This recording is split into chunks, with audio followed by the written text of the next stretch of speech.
City India news Telugu బ్రహ్మోత్సవాల సందర్భంగా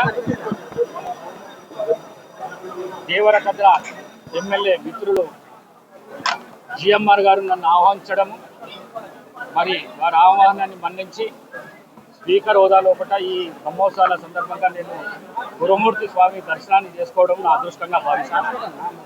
మరి ఈ బ్రహ్మోత్సవాల సందర్భంగా రాష్ట్ర మంత్రి వర్యులు శ్రీ వాకాటి శ్రీహరి గారు, అదేవిధంగా మహబూబ్ నగర్ జిల్లాకు సంబంధించిన మిత్రులు మేఘారెడ్డి గారు ఎమ్మెల్యే గారు, మిత్రులు యానం శ్రీనివాసరెడ్డి గారు, ఎన్ఎం శ్రీనివాసరెడ్డి గారు, మరి చాలామంది రాజకీయ నాయకులు అందరూ వచ్చిండ్రు. సంతోషం చాలా. మరి నేను మొట్టమొదటిసారిగా వారి దర్శనం చేసుకున్నా. నేను వారితో ఒకటే కోరుకున్నా, మొట్టమొదటిగా నా కుటుంబాన్ని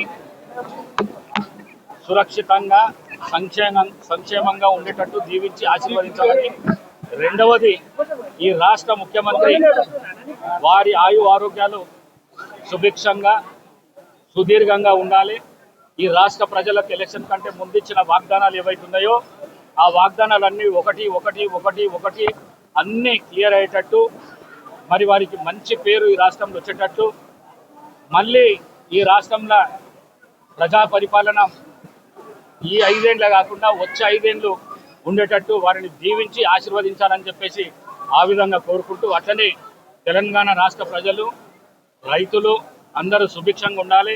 ఈ అకాల వర్షాలతో రైతులు చాలా ఇబ్బందుల లోపల ఉన్నారు.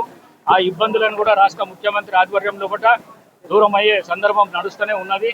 తప్పకుండా రాబోయే రోజులల్లా గురుమూర్తి స్వామి వారి ఆశీర్వాదంతో తెలంగాణ రాష్ట్ర ప్రజలు కానీ రైతులు కానీ ప్రతి ఒక్కరూ సుఖ సంతోషాలతో ఉండాలని చెప్పేసి కోరుకుంటూ, మరొక్కసారి ఈ అవకాశాన్ని కలిగించిన ఈ లోకల్ ఎమ్మెల్యే గారు జిఎంఆర్ గారు నా మిత్రుడు, వారికి నా హృదయపూర్వకంగా ధన్యవాదాలు తెలుపుకుంటూ సెలవు తీసుకుంటున్నాను. Thank you.